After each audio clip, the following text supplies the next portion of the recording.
I told y'all that damn Tilly was an op, and now she done brought in witchcraft and wizardry, and it feels like part two of the damn Alfred Hitchcock's The Birds, okay?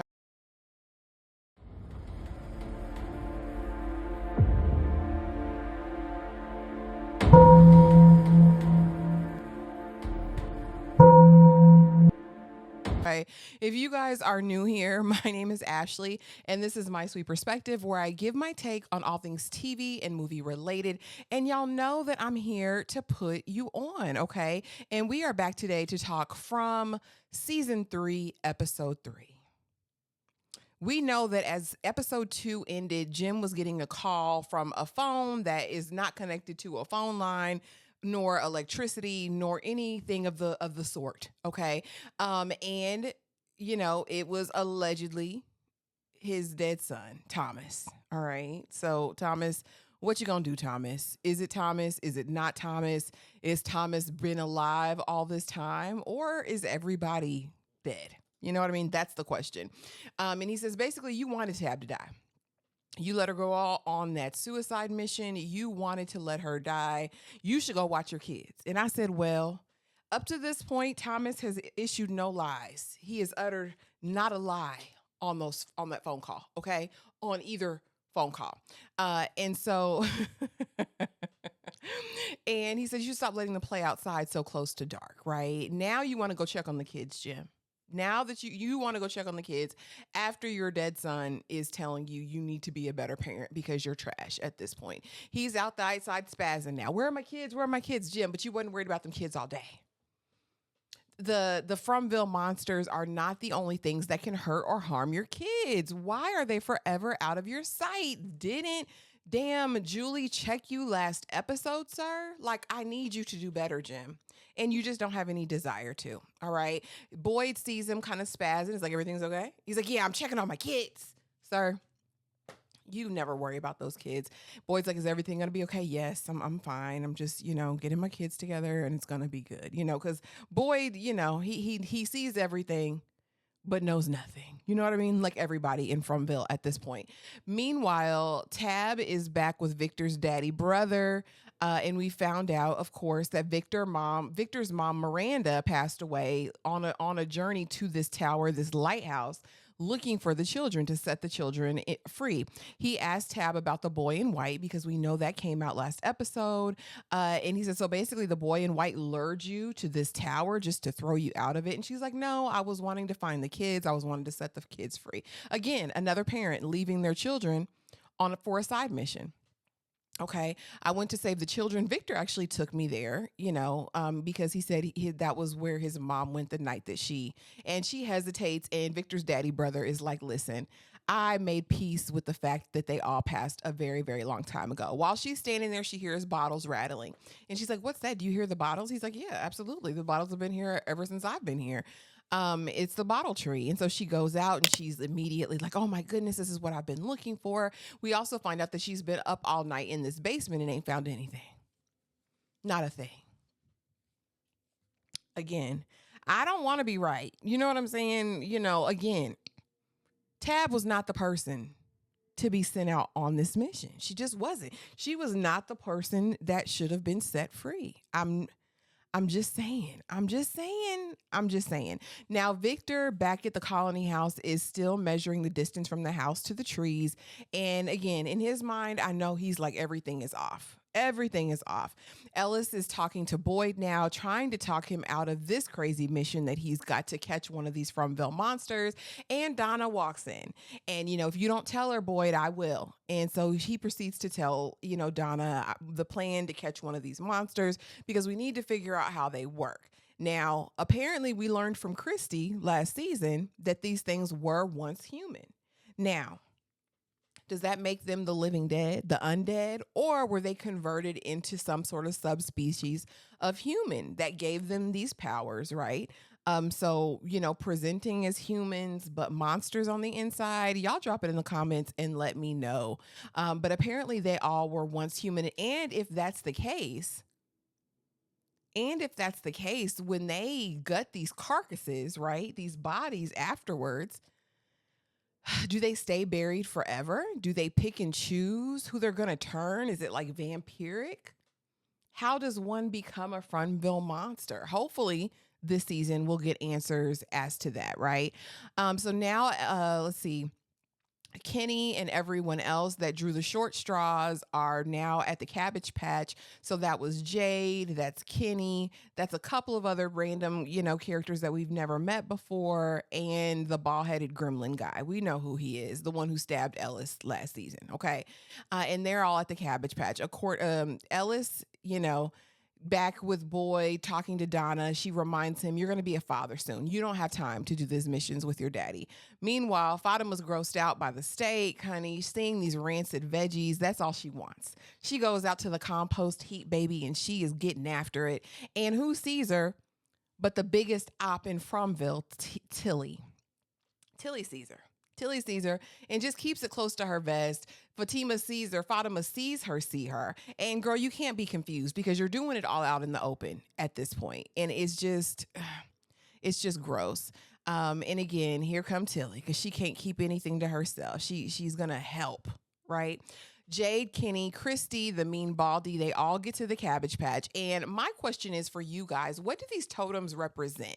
From what I'm gleaning after watching this episode, to me, it feels like this other location, right? With the totems, with the older homes that are there. They had a society where they made sacrifices to the Fromville monsters. It's giving very much that, from the bloody rocks to Jade's hallucinations when we get there. But I do think the totems are like a protective, basically boundary or perimeter. And I guess they use the totems instead of the talisman because maybe they didn't have the talisman technology at the time. Jim is cooking for these kids, sorry, but we're going to have some good food soon and you'll be fine. And Ethan basically says, when are you going to bury mom? All right. Time has gone on. What if all is left is her bones? How will we know who she is? And he spazzes out. Damn it, Ethan. Jim, you let your wife go. You left them kids. Let's stop. Let's stop the cap. What are you mad about? Are you mad about Thomas being right on that telephone?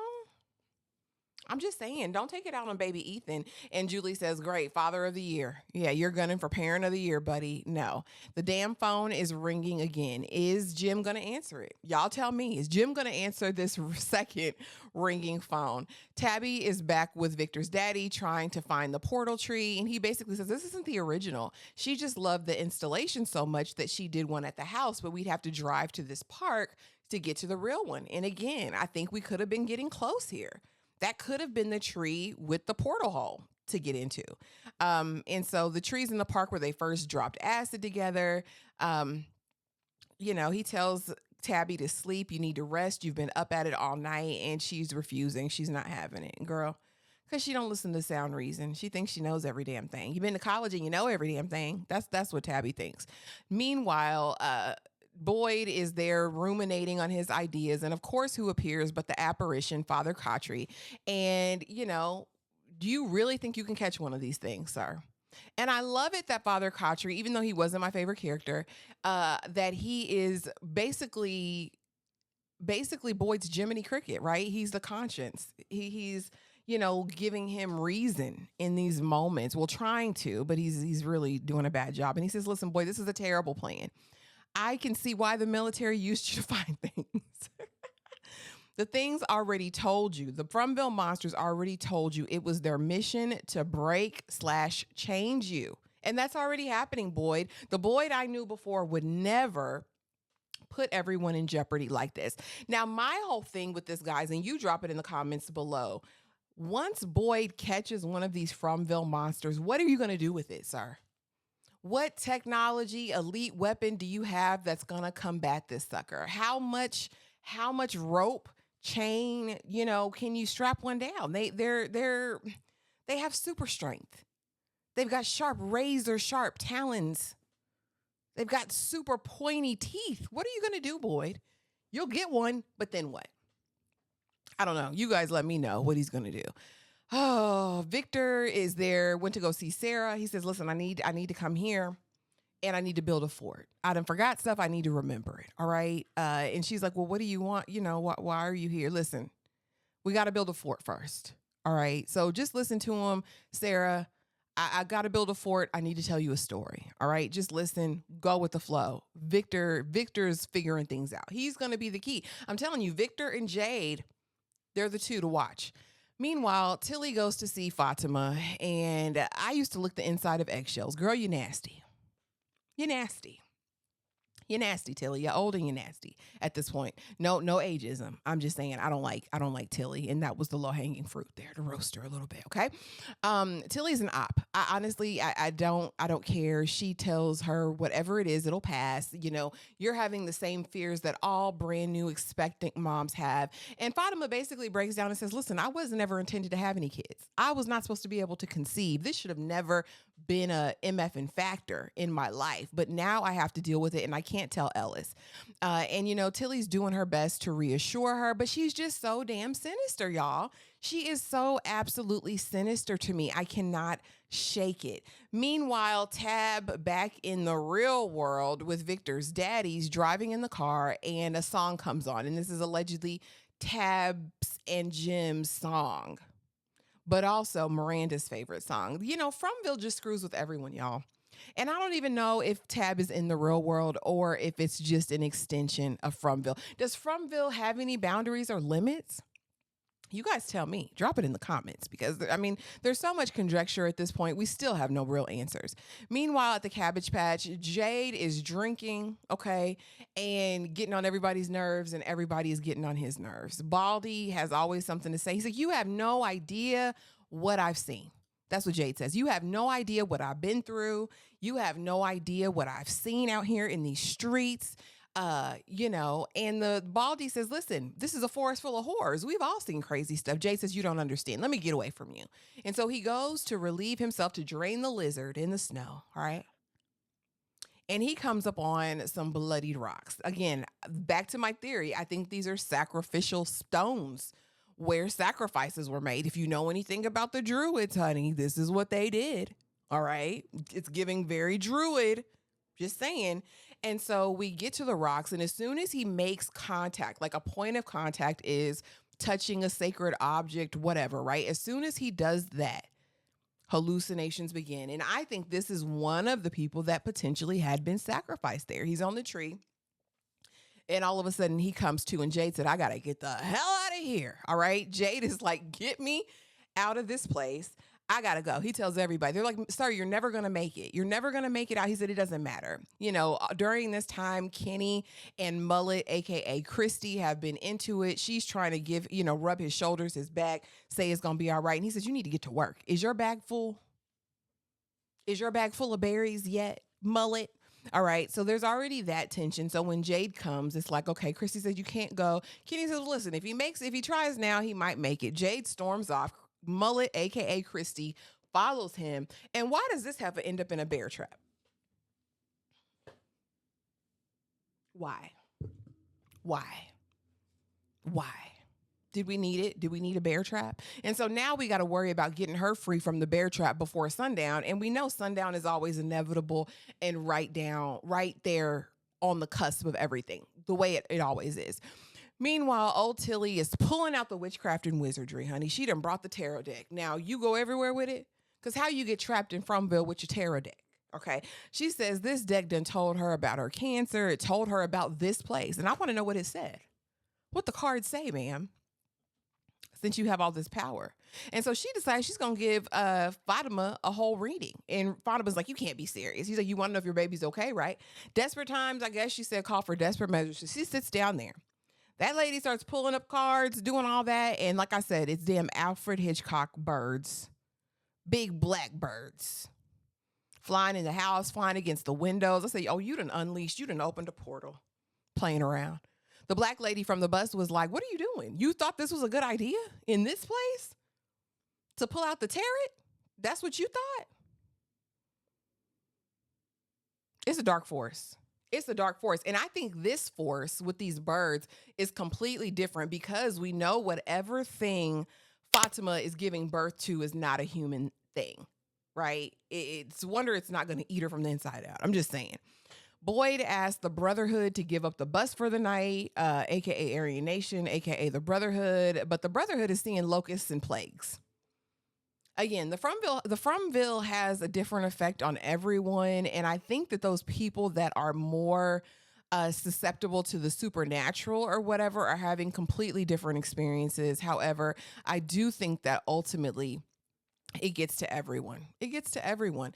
Poor Ethan has lost all hope. Baby, he is in the diner cleaning up because he want to be like Tien Chin. You know what I mean? He wants to get it nice for her. And is Jim anywhere around? Does Jim know where his child is? No. No, Boyd comes in and finds that same black lady bus driver in there with Ethan. She said, I found him in here trying to clean up, and I said I would stay and help him. And thankfully, somebody got to raise these kids because Jim and Tab not. And I said, poor baby Ethan. Poor baby Ethan. In this moment, though, another clue was dropped. The black lady says, listen, this place reminds me of a nursery rhyme that my grandmother used to sing to me, but we didn't get it. Boyd didn't ask no questions. Why, Boyd? Because you're inch high private eye. You're supposed to ask all the questions. And then, girl, you're supposed to sing the song. But we didn't get the song, and he didn't ask any further questions. But I want to know. I want to know what the nursery rhyme was, because it's going to give us some clues.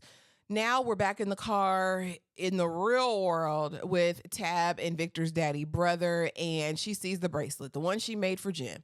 He says, no, Miranda made this for me. Not possible. Oh, I've been tricked. I'm so stupid. I can't believe I'm in this foolishness. I can't believe I'm in this situation. I can't believe it. I can't believe I'm here. Tab, let me out of the car.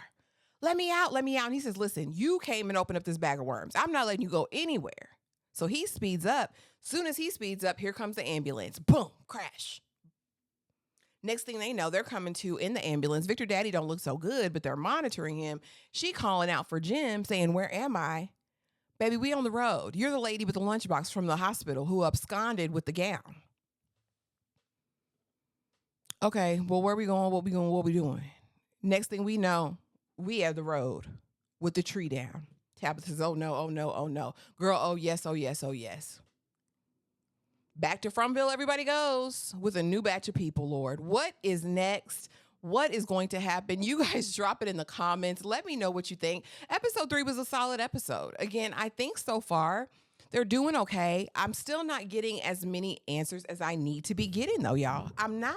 And I need those answers ASAP. But you guys let me know. Let me know your theories, predictions, and don't forget, Tuesdays are for From, the live discussion. We will be back, the panel, and we will be talking all things episode 3. I hope you guys can make it. If you enjoyed this video, please be sure to like, comment, subscribe, hit the notification bell so you don't miss anything else.